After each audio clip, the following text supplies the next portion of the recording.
Good evening and welcome to News Tonight on Rajya Sabha TV. I'm Tina Jha. Let's get you the top stories of the day. BJP announces first list of 57 candidates for the Delhi Assembly elections, voting to be held on the 8th of February for 70 Assembly seats in the state.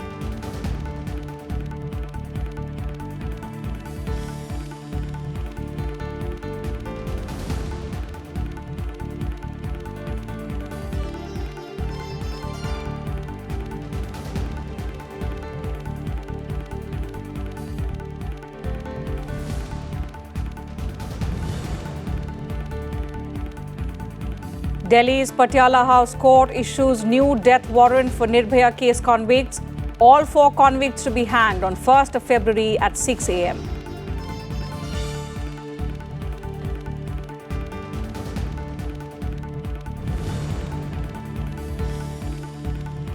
Russia decries China's attempt to raise Jammu and Kashmir matter at the UNSC, calls it an internal matter of India. Moscow to supply all S-400 air defense missile systems to India by 2025.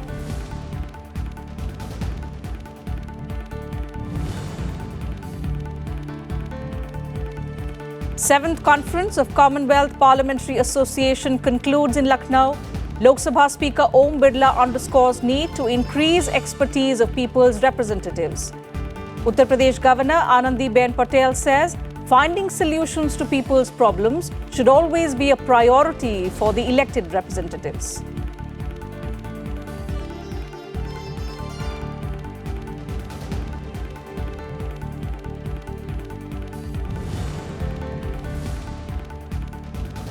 And Mumbai serial blast convict Jalis Ansari arrested by the UP police in Kanpur city. Ansari went missing while on a 21-day parole. The police say he was trying to flee the country.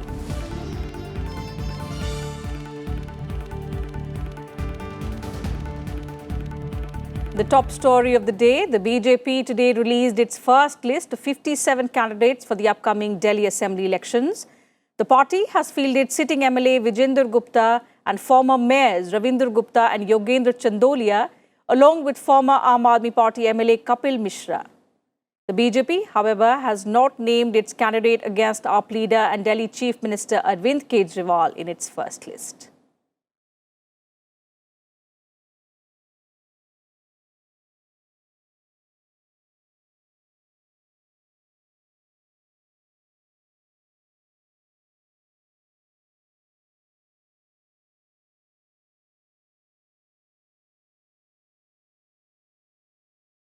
पूर्ण विश्वास के साथ ये विजेताओं की team है और हम पूर्ण बहुमत से ये 2020 का विधानसभा जीतने की तरफ अग्रसर हैं। हम बहुत पॉजिटिव एजेंडा पे आगे बढ़ रहे हैं और केंद्र सरकार के द्वारा किए गए कार्यों को दिल्ली के हर घर तक पहुंचाकर हम अपना परिचय देंगे और दिल्ली में भारतीय जनता पार्टी की सरकार बनेगी। Delhi's Patiala House Court on Friday issued a fresh death warrant against the 4 convicts in the Nirbhaya gang rape and murder case. 1st of February has now been fixed as the new date for their execution. The 4 convicts were slated to be hanged earlier on the 22nd of January, but the execution was put on hold after convict Mukesh Singh filed a plea seeking postponement of his execution. Meanwhile, President Ramnath Kovind has also rejected Mukesh Singh's mercy plea.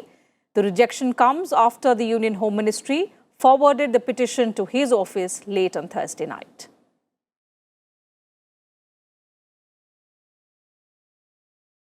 And Mumbai serial blast convict Jalis Ansari was arrested on Friday by the Special Task Force in Uttar Pradesh's Kanpur.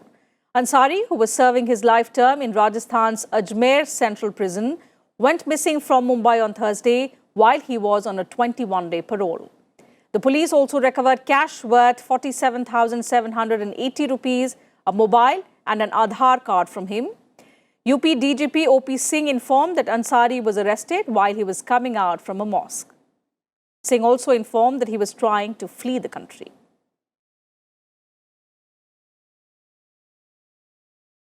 16 जनवरी को रात में हमारे IG STF को सूचना दी गई कि इस प्रकार की घटना हुई है, और उसमें आईजी एसटीएफ ने अपनी टीम को एक्टिवेट करते हुए, अपने इंटेलिजेंस नेटवर्क को बढ़ाते हुए, इन्होंने जो है डॉक्टर जलीस अंसारी को गिरफ्तार किया और उसको गिरफ्तार करके हम लोग यहाँ अभी लखनऊ लाए हैं। ये एक बहुत ही बड़ी कामयाबी है उत्तर प्रदेश पुलिस की, खासकर एसटीएफ की, और बहुत ही ड्रामेटिक तरीके से एक मस्जिद से जब वो बाहर निकल रहा था कानपुर के, और एक बच्चे के उंगली को पकड़कर वो रेलवे स्टेशन की तरफ, हो सकता है उसे और भी कहीं जाने के फिराक में हो, और उसके बाद एक हमारे एसटीएफ के पुलिसकर्मी ने उसको बहुत ही ड्रामेटिक तरीके से उससे बातचीत शुरू की और उसको आइडेंटिफाई करते हुए उसको गिरफ्तार किया। Lok Sabha Speaker Om Birla addressed delegates at the closing ceremony of the 7th Commonwealth Parliamentary Association India Region Conference on Friday. Addressing the concluding session, the Speaker said that along with raising the level of discussion on budget proposals, it was also important to enhance the capacity of public representatives. He said that the elected representatives, right from Gram Panchayats to those of Parliament, have been assigned different responsibilities. For capacity building, such conferences need to be organized regularly.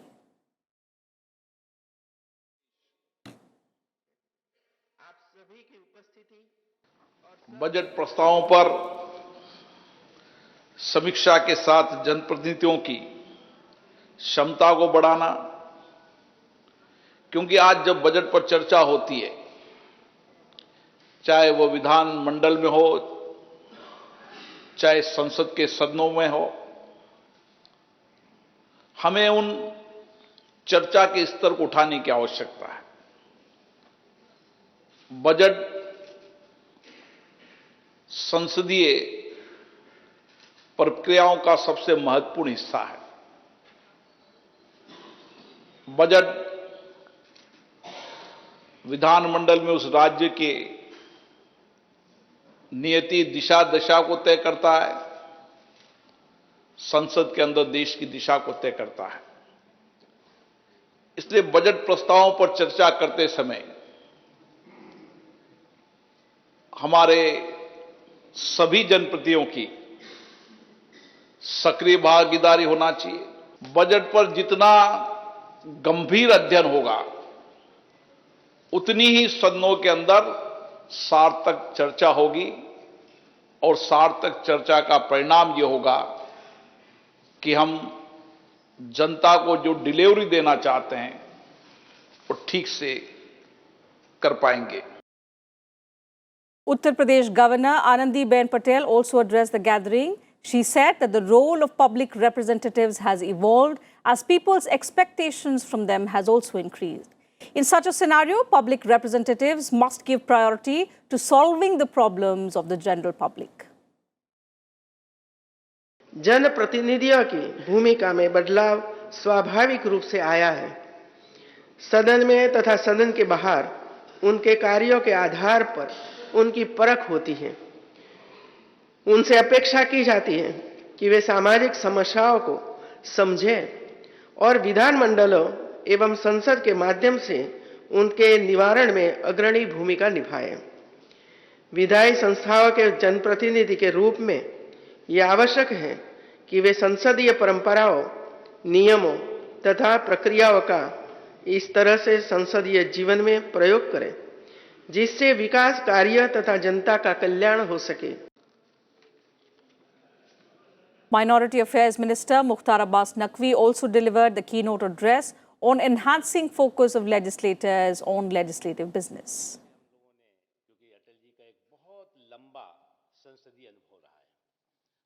हमारा जो आचरण है, हम क्या कर रहे हैं वो इंपॉर्टेंट नहीं, हमारा आचरण जो है वो सीधे लोगों की स्क्रूटनी में है।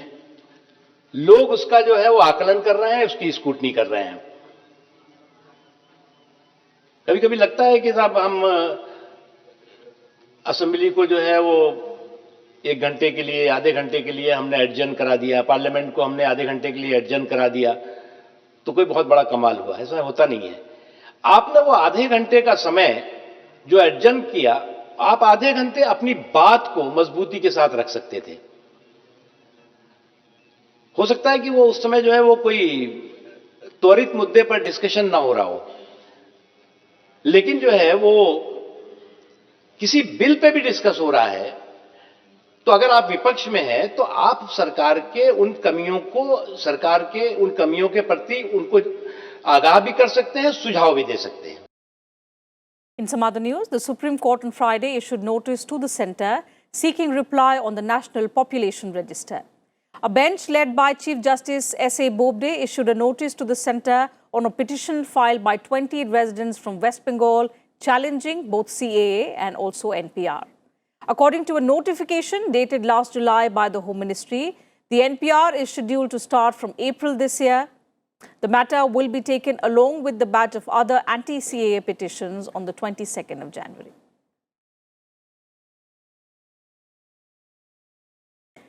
Russia's envoy to India, Nikolai Kudryashov, on Friday said that his government has no doubts about India's approach on Jammu and Kashmir. On China's attempt to raise the issue of Kashmir at the UN Security Council, the Russian envoy said that the issue is strictly a bilateral matter between India and Pakistan. Listen.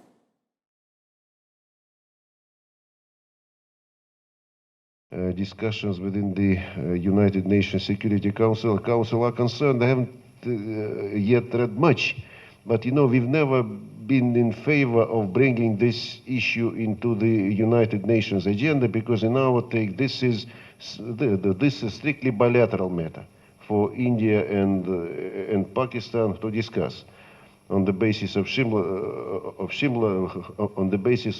and Lahore. And thus, in our take, it is not that much to discuss under the aegis of the... Speaking to reporters in Delhi, Russian Deputy Chief of Mission Roman Babushkin added that all S-400 air defense missile systems will be delivered to India by the year 2025. The production of S-400 missiles to be delivered to India has already started.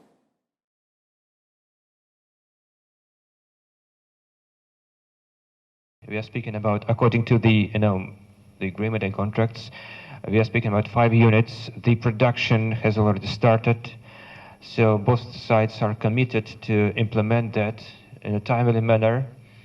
And according to the schedule, we are expecting the delivery completed by the year 2025.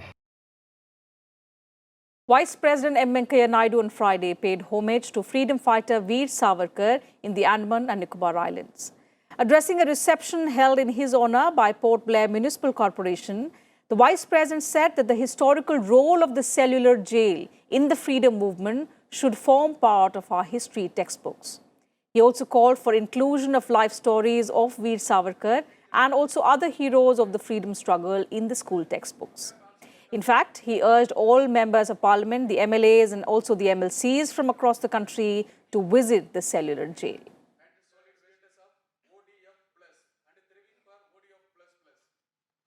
The life and stories of not only Veer Savarkarji and other heroes of freedom struggle from different parts of the country should be included in school textbooks, so that the younger generation, they get the needed inspiration. They know the stories of horror, the sacrifice made by our leaders for the sake of the country. Around 690 prisoners from Bengal, from Punjab, from Maharashtra, from southern states of Tamil Nadu and Kerala, and also Karnataka and Andhra Pradesh, and also from various parts of the country. They were all brought here, hundreds of miles away, where there is no scope to escape, no hope, no ray of hope even to escape.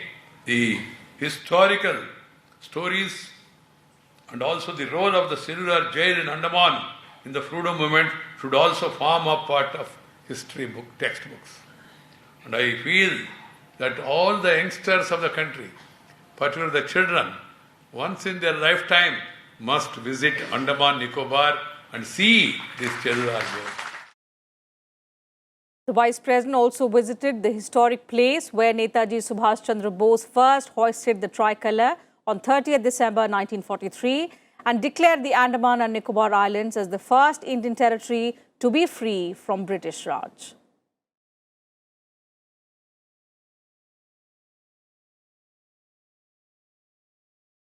Vice President Naidu also inaugurated the Nature Park and Interpretation Centre in Port Blair in the picturesque Andaman and Nicobar Islands on Friday. During his visit, he released butterflies and also went around the butterfly conservatory at the park. The Andaman and Nicobar Islands have around 300 butterfly species.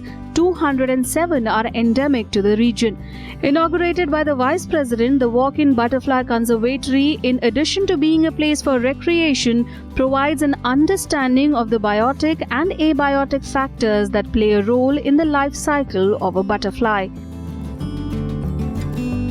It is interesting to note that more than 300 species of butterflies are found in Andaman and Nicobar Islands, of which 207 species are endemic to these islands.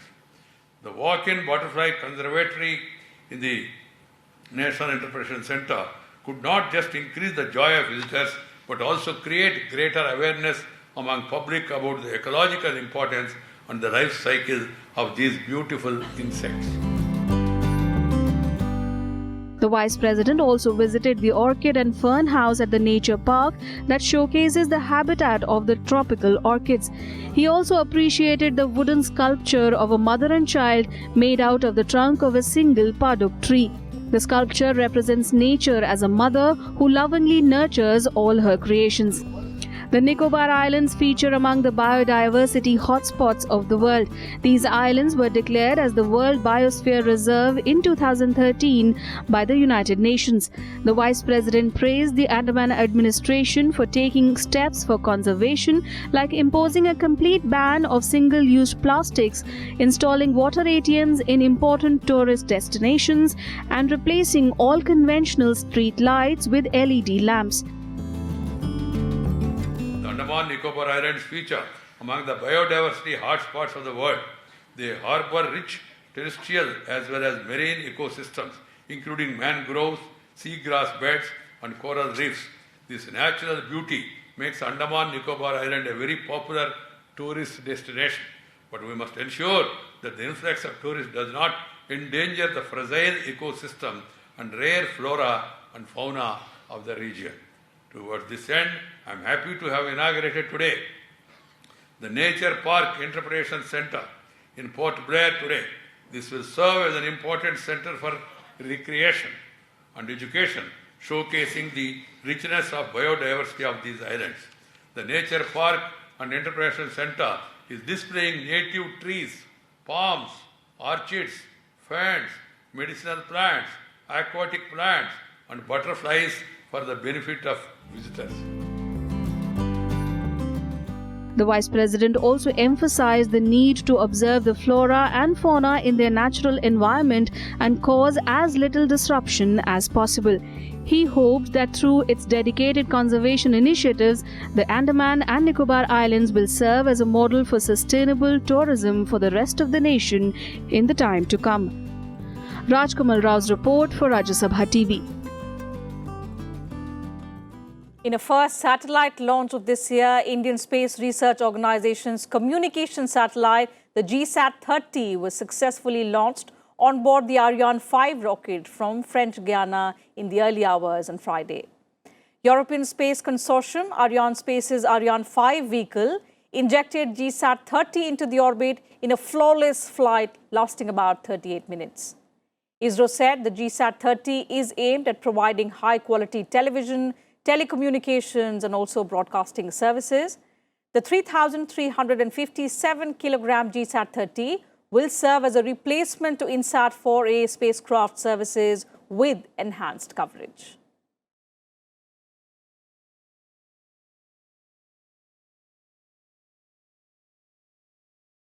And soon after the successful launch of the GSAT-30, former ISRO chairman Dr. Kiran Kumar expressed confidence over India's space missions during this year. Kumar said India's space technology is making rapid developments and is now focusing on its first manned mission into space. Listening. And GSLV Mark II and Mark III, again, while one superpower was ready to give the technology, another superpower ensured that it did not happen, was a blessing in disguise, because today you have an indigenous capability of this, and this in fact GSLV Mark III is the vehicle that is going to be used for making it human rated for Gaganyaan program. And a quick weather check now. Cold wave conditions continue unabated in several parts of North India. In Himachal Pradesh, tourist destinations including Kufri, Dalhousie and Shimla received fresh snowfall, while several other parts of the state also received light to moderate rainfall. The maximum temperatures in the state were recorded 2 to 3 degrees Celsius below normal. In Punjab and Haryana, dense fog covered most parts of the region, disrupting normal life. Air, rail and road traffic was disturbed in the region due to low visibility. In Punjab, Amritsar was the coldest place at 4.7 degrees Celsius, while in Haryana, Hisar recorded a low of 5.1 degrees Celsius.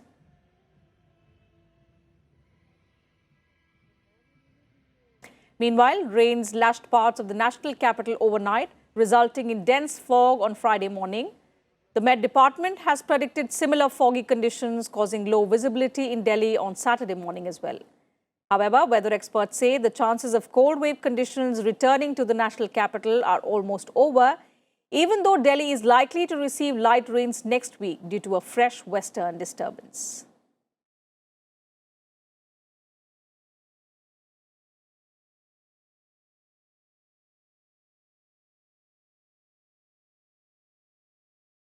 Five men have been indicted in the United States for allegedly running an international network that purchased US products for Pakistan's nuclear weapons program. According to the indictment, the defendants smuggled US origin goods to entities that have been designated for years as threats to US national security for their ties to Pakistan's weapons programs. More details in this report.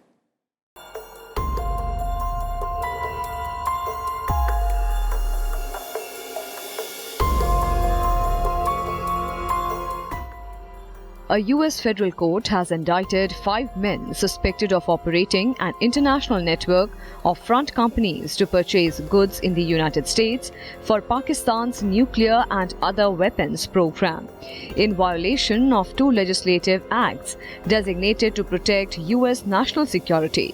The indictment, unsealed on January 15, said that the men transported the goods to Pakistan's Advanced Engineering Research Organization and the Pakistan Atomic Energy Commission without export licenses. The defendants attempted to conceal the true destinations inside Pakistan by using a network of front companies. However, the goods were ultimately received in Pakistan and paid for by AERO or PAEC. The indictment has identified 38 illegal nuclear-related exports from 29 US companies to Pakistan between September 2014 and October 2019. 5 people were indicted by the US court for smuggling restricted items into Pakistan. Now, what is a restricted item? In case of a nuclear program, of course, the core cannot be smuggled because it's a nuclear core. What happens is small little items like the fuses, the metallurgy, the parts which are available in the open market are smuggled out. Now, each country which makes such parts keeps a very close tab on such activities, especially the US and other countries have a very, very strict regime on this. Now, these 5 people have been indicted, but I must tell you viewers that they are in Rawalpindi, Pakistan. They have not been arrested, and US is trying to probably arrest them, but I am sure Pakistan will not hand over them to them, and this is an organized racket. Mohammad Kamran Wali of Pakistan, Mohammad Ehsan Wali and Hadi Wali Mohammad Sheikh of Canada, Ashraf Khan Mohammed of Hong Kong and Ahmed Wahid of Britain have been accused of violating the International Energy Economic Powers Act and the Export Control Reform Act. All are associated with the front company Business World in Pakistan. None of the 5 defendants have been arrested so far. The US says their activity posed a potential threat to the national security interests of the United States and to the delicate balance of power among nations within the region. The indictment stemmed from counter-nuclear proliferation efforts by investigative agencies within the Departments of Justice, Commerce, Homeland Security and Defense. The two Pakistani entities, ISRO and PAEC, are on the US Commerce Department's list of companies required to hold export licenses because their activities are deemed contrary to US national security or foreign policy interests. PAEC was added to the list in 1998 after Pakistan carried out a series of underground nuclear tests in response to Indian nuclear tests. ISRO was included in 2014 after the US found that it had used intermediaries and front companies to acquire goods for Pakistan's cruise missile and strategic unmanned aerial vehicle programs. Bureau Report, Rajya Sabha TV. And let's now get you some news about environment and climate change.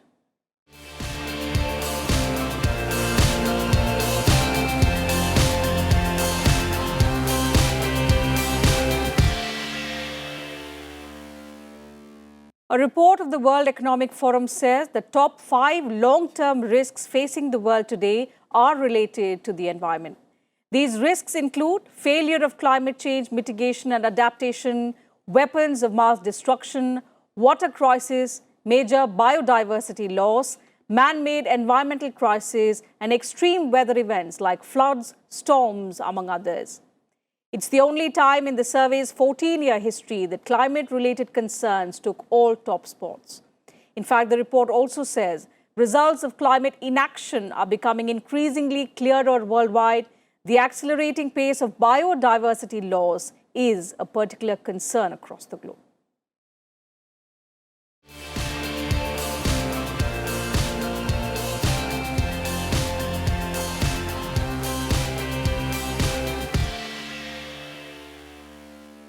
And before we end the bulletin today, we are pleased to inform our viewers that Rajya Sabha TV's Twitter handle crossed the mark of 1 lakh followers on Friday. In a Twitter message, Vice President M. Venkaiah Naidu appreciated the Rajya Sabha TV team for their efforts. We would also like to thank all of you for your support in helping us reach this milestone. Thanks a lot for watching and keep supporting us in our endeavor. Good night.